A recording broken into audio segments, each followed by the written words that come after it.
ng bayan, maasahan anumang panahon.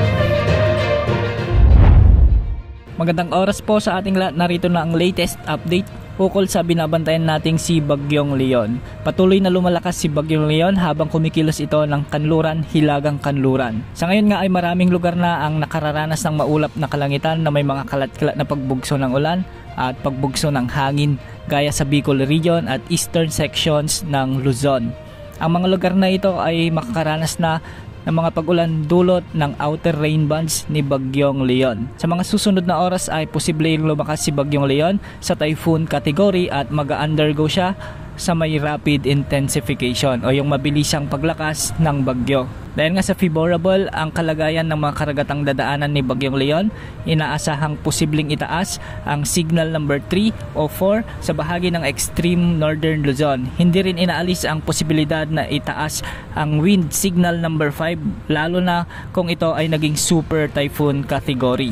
Ayon sa Pag-asa, kung sakaling bumaba ito ng track dahil sa high pressure area na nasa itaas nito, posibleng tumbukin nito ang Batanes area. Hindi rin inaalis ang posibilidad na mas bumaba pa ang tinatahak nitong track, kaya pinaghahanda natin ang halos buong northern Luzon dahil sa posibleng epekto ni Bagyong Leon. Hindi man direktang tatama sa mainland Luzon ang mata ng bagyo, makakaranas naman ang mga lugar dito ng malalakas na pag-ulan at pagbugso ng hangin dahil sa medyo kalawakang sakop ni Bagyong Leon.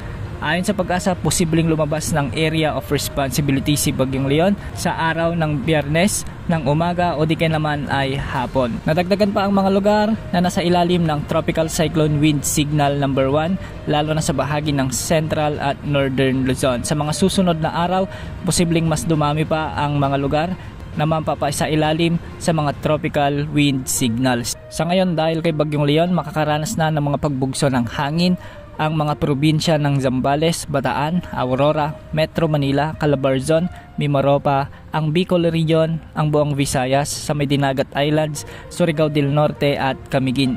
Sa ngayon ay delikado pa rin ang paglalayag sa silangang bahagi ng Luzon dahil kay Bagyong Leon. Kaya sa mga mangingisda at may mga sasakyang pandagat ay mahigpit na ipinagbabawal muna ang paglalayag o pamamalaot sa mga karagatang ito. Samantala, magiging maalon naman ang mga karagatan sa eastern seaboards ng Catanduanes at ang northern seaboards ng Ilocos Norte. Posibleng umabot sa 4 na metro mga pag-alon dito. Samantalang sa northern at eastern seaboards naman ng Polillo Islands, ang northern seaboards ng Camarines Norte at Camarines Sur ay posibleng umabot hanggang sa 3.5 meters ang mga pag-alon dito.